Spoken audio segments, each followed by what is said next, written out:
Olá, eu sou Evenilson Santana e estamos de volta aqui na página do Sinasef Sergipe para a série de entrevistas com os candidatos à eleição para a reitoria e também a direção de campus do Instituto Federal de Sergipe, o IFES. Já conversamos com os candidatos à reitoria e agora nós vamos às entrevistas com os candidatos à direção do campus. Nós seguiremos as mesmas regras, são 30 minutos de entrevista e 4 perguntas, sendo 2 do Sinasef Sergipe e 2 enviadas pela comunidade acadêmica, que vão ser sorteadas aqui na hora da entrevista. Bom, o nosso primeiro candidato é o Alexandre Moreira, ele é servidor do IFES há 21 anos e trabalha como professor. Seja bem-vindo, professor. Obrigado, boa noite. Bom, a primeira pergunta, que é do Sinasef, é a seguinte. O senhor concorre à direção do campus Aracaju e a primeira pergunta faz referência aos cortes de verbas, que eles são cada vez mais frequentes, a gente sabe disso. Paralelo a isso, o governo federal instituiu o novo ensino médio, com a medida provisória 746, que além de uma base comum curricular, ela estipula também a ampliação do ensino médio integral. Sendo este ensino médio uma das principais modalidades do IFES, a pergunta é, como o senhor sugere, ou como é que o senhor pretende enfrentar o corte de verbas? Bem, vocês sabem que as instituições públicas federais, há décadas, têm como notícia o corte orçamentário. Então, todo gestor público precisa ter capacidade de redução de verbas e resolução das necessidades. Ele vai ter que diminuir, muito provavelmente, a quantidade de cursos superiores e cursos técnicos. Ele vai ter que realocar recursos, docentes, infraestrutura, para atender essa mudança de demanda do curso médio. Então, todo gestor terá que fazer o melhor uso, de forma compromissada e responsável, dos seus recursos para poder atingir os objetivos dessas novas metas da área de educação. Professor, o senhor ainda tem mais tempo, se quiser prolongar a sua resposta, fique à vontade. Se der satisfeito, também pode ficar tranquilo. Ok.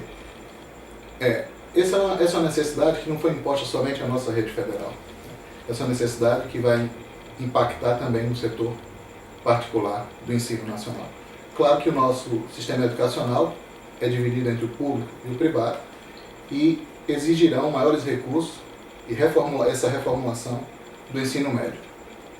Então, será uma necessidade comum a todos os gestores educacionais.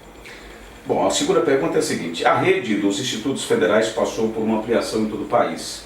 A sociedade espera cada vez mais dos institutos federais respostas em relação às demandas de formação. Como é que o senhor avalia a possibilidade de ampliação e criação de novos cursos para o campus ao qual o senhor se candidatou? Perfeito. Bem, em termos de infraestrutura, nós temos uma limitação de ampliação, decorrência inclusive de obras de construção civil que estão inacabadas. Nós temos uma quantidade limitada de recursos. A ampliação pura e simples de cursos, ela não é a questão mais benéfica para a sociedade. O que nós precisamos, na verdade, readequar enquanto recurso, é saber quais são as demandas do setor produtivo dos profissionais da área de tecnologia e ciência. Então, essa realocação de recursos, atendendo ao mercado, atendendo à necessidade interna e externa, interna ao Estado de Sergipe, que também atenda a região, e nós temos que ser mais responsáveis no uso desses recursos. Nós não podemos ampliar, apesar que a criação de curso é uma atribuição do Conselho Superior, mas qualquer instituto público federal tem que ter muito critério na criação de novos cursos, para se saber se são os cursos que estão sendo demandados pelos profissionais de tecnologia e ciência. O senhor ainda tem mais tempo, o senhor quer fazer uso dele, professor? Sobre esse assunto ainda. Certo. Vou só fazer um complemento. É muito comum, há décadas, as instituições federais, tanto universidades quanto institutos, abrirem indistintamente cursos. Muitos desses cursos não têm demanda na localidade geográfica em que nós vivemos. Eu acho que isso é uma péssima aplicação do recurso público. Os recursos são limitados. O que nós devemos fazer é ampliar os cursos que têm maior necessidade e, infelizmente, readequar aqueles que não têm tanta inserção do profissional no mercado de trabalho. porque é muito frustrante para qualquer discente, para qualquer aluno, para qualquer acadêmico, concluir um curso e não ser absorvido pelo mercado. Então nós precisamos, na verdade, planejar melhor a formação de profissionais, compreender quais são as necessidades da sociedade no setor produtivo e fazer uma conversão melhor entre oferta de profissionais da área de tecnologia, demanda do meio de trabalho, do setor produtivo. Bom, como a gente disse, as próximas perguntas são perguntas que vieram da comunidade, estão nesta caixa aqui, o senhor pode ficar à vontade para tirar. Perfeito.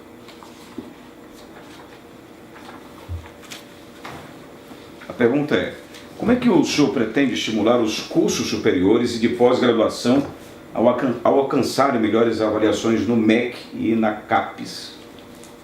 Bem, o resultado que nós temos em cada instituição depende do conjunto de fatores na formação profissional. Depende do nosso corpo docente, depende da nossa infraestrutura, laboratório e recursos materiais, e depende do aluno, que seria, entre aspas, a nossa matéria-prima, né? O nosso recurso inicial. Então, o discente ele é determinante da sua condição, enquanto estudante, do processo de ensino-aprendizagem, ser realizado da melhor forma. O que temos a obrigação no IFES é de fornecer essas condições, oferecer uma excelente biblioteca, um acesso contínuo à internet, que os docentes tenham capacitação, e temos. O corpo docente, no geral, tem ótima qualificação dos institutos federais, inclusive o nosso de Sergipe. E esse conjunto é que vai formar profissionais com melhores resultados nas avaliações dos cursos superiores e de pós-graduação. Então, nós temos que estimular, incentivar e instigar o aprendizado, priorizar o aprendizado do aluno e transformar a nossa instituição como um local satisfatório para o desenvolvimento cultural, educacional, científico, principalmente tecnológico. Bom, nós temos mais uma outra pergunta que também vem da comunidade. O senhor pode tirar, por favor? É a última pergunta. A pergunta é a seguinte: qual é o seu olhar para os atuais mecanismos de transparência da gestão do IFES e como o senhor pode aprimorá-los? Bem, nós temos alguns canais de transparência, como, por exemplo, o Portal da Transparência. Mas ele não é o suficiente, né? As gestões públicas não podem impedir o acesso de qualquer informação à sociedade, ao discente e ao servidor. Infelizmente, alguns gestores procuram, né, omitir ou segurar a informação, quando é obrigação do gestor, enquanto responsável pela execução orçamentária, pelo uso dos recursos públicos, ele tem a obrigação total de ser transparente e público no uso desses recursos. Afinal, os recursos pertencem à sociedade, e a sociedade tem que fazer a cobrança, o acompanhamento e, inclusive, sugerir qual seria o melhor uso desses recursos. O senhor ainda tem tempo a respeito dessa pergunta. Você pode ficar à vontade se quiser. Se não quiser, não tem problema também. Okay. Ainda sobre a transparência. Nós temos evoluído no segmento de transparência por exigências legais e por solicitação da sociedade.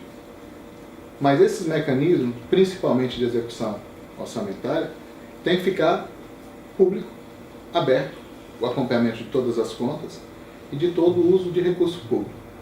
Aliás, a própria sociedade é responsável também pelo acompanhamento e fiscalização do uso desses recursos públicos. No Instituto Federal, nós temos uma transparência razoável. Não é a ideal.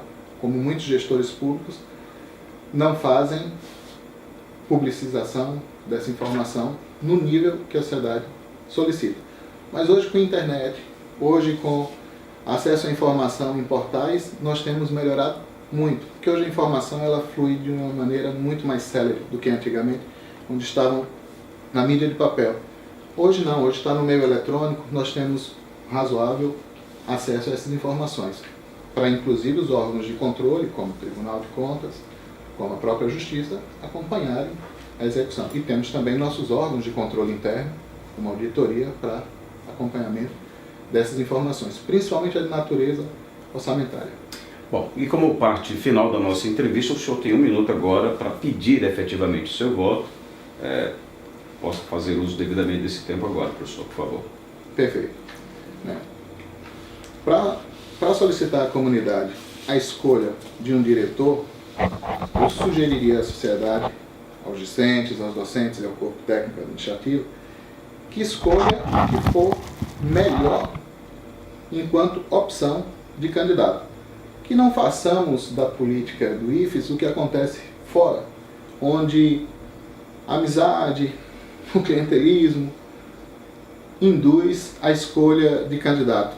Façamos democraticamente a melhor escolha do gestor que tenha compromisso, seriedade, ética, que cumpra com suas obrigações e não politizemos nosso processo. Afinal de contas, qualquer diretor ou reitor é um servidor antes de ser um gestor. Então ele tem uma obrigação de atender da melhor forma os anseios da nossa comunidade e da sociedade sergipana. Professor, muito obrigado pela entrevista e espero que o senhor tenha boa sorte também nessa disputa, nesse pleito, como a gente vai desejar e tem desejado para todos. Perfeito. Obrigado pela vinda aqui ao nosso trabalho. Obrigado a você. Bom, encerramos assim a entrevista com o professor Alexandre Moreira, que também é candidato nessa disputa.